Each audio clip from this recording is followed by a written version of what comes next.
Zdravo ljudi. Odlučio sam se po prvi put da snimim ovako neki video.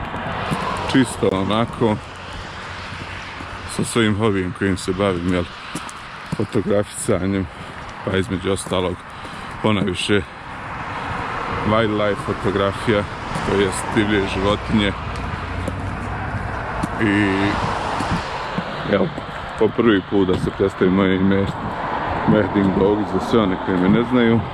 Što vidite da je šaša, evo vidim pored same šaše da imaju dvije srne pasu. Malo pomaže onaj auto jer je ovdje prilično bučno.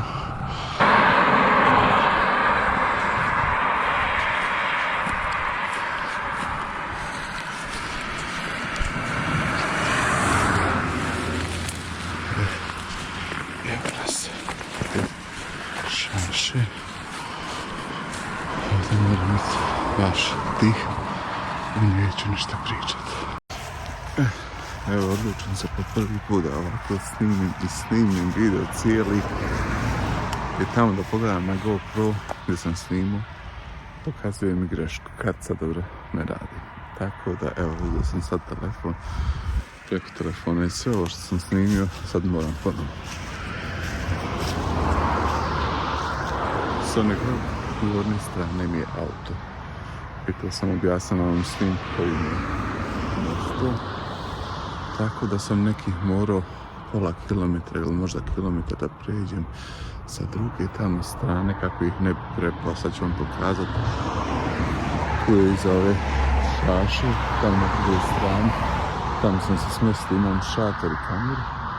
Ali tamo na livada gdje ja obično izgleda da pasu. Sad mislim da ovdje uzorano pa pretpostavljam. I ovo je drugi put da ovdje dođem, pretpostavljam da ovdje nema što da kažem, to sam stvari vidio jednu srnu i manje još nešto dalje. Nije lane, ali malo vjerovatno još uzmate voda. Vidio sam još je tu šašu, a ovo se pretpostavljam ljudi radili.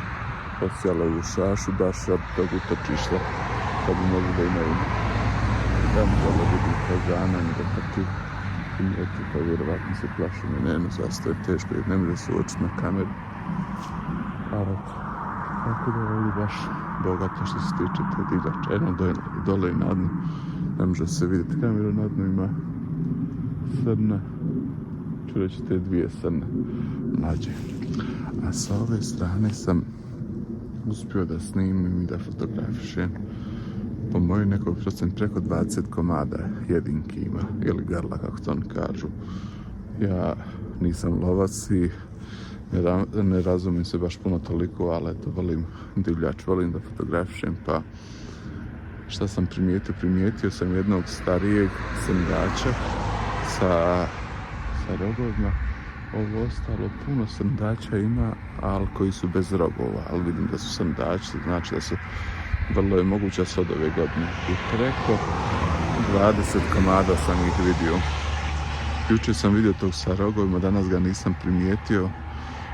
Izašli su tu blizu mene, blizu tog šatora, pa se onda u jednom momentu da li se preplašilo tog šatora, što im je neobičaj ili ne znam nija čega, pa su pobjegle.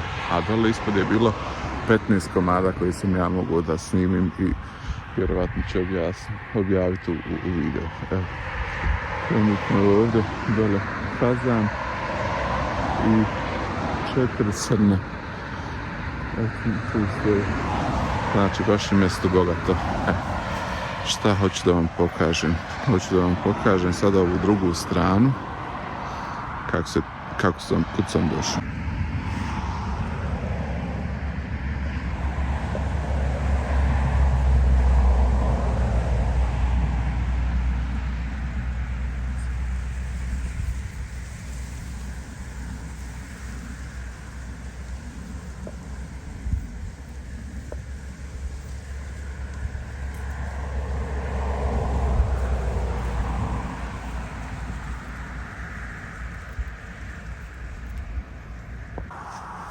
Druga strana je ovako ali moram da budem tiši, da ih ne bi uznemiravu, ali s obzirom da sam blizu glavne magistralne ceste, evo gdje u svakom momentu auta prolaze, tako da i to u jednu ruku dobro što se tiče mene, jer je bučno non stop i one su jako osjetljive sad ne,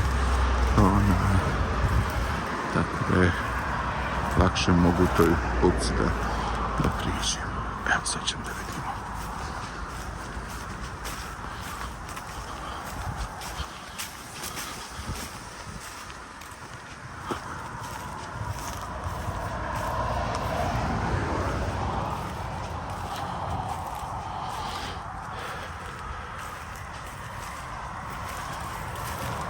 Ovdje moramo malo tiši da budemo.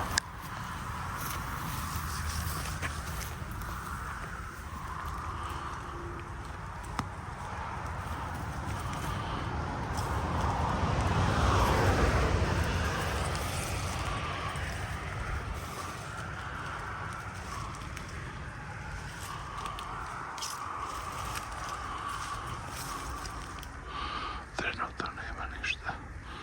Sve se zakle tu u tu šašu, kako se već zove ovo, trstiku. Ima i ovdje bliže, a bude i dole dalje, tako po mojoj nekoj procjeni, ne znam, malo ću morati proguglat.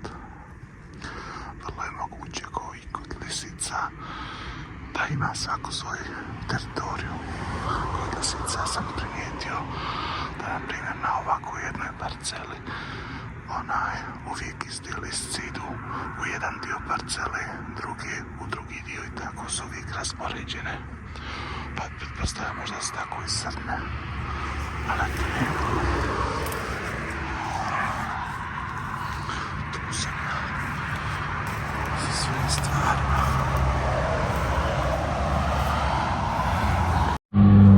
Smjestio sam se. Stavio sam kameru. Eksterni display. A sad vidim da je u daljini, skroz daleko. Dvije srne, evo. Koliko će to se moći da se vidi ovako. Da vam pokažem. Malo se dole podalje. Ali se vidi, evo.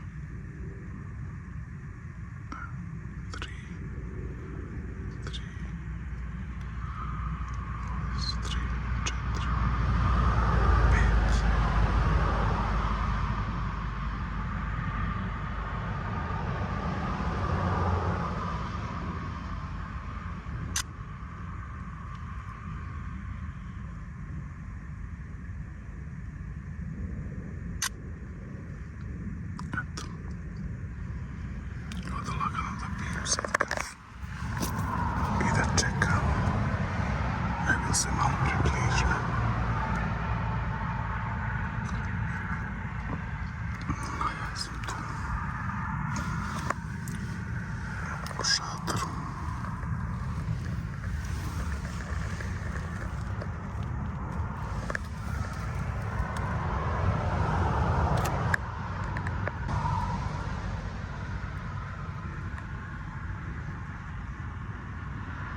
To bi bilo to. Evo završio sam sa te tamo strane, primijetio sam se još 2 sandača izašla. A moram na tu suprotnu tamo stranu da idem, ali neću izaći gore na asfalt, čisto onako da ih ne bi uznemiravao i tako. Eto, to bi bilo sve za ovaj put i moj prvi ovakav video koji sam snimio, pa nadam se da će vam biti zanimljivo za ubuduće i trudit se, jer zaista puno hodam. Ovdje sam u Minhenu gdje sam okružen stvarno je lijepim prostranstvima što se tiče livada, a i Alpe su mi neki u blizini, prve na nekih možda 60-ak, ma ne, 40-ak minuta, sad ne znam kako točno kilometara.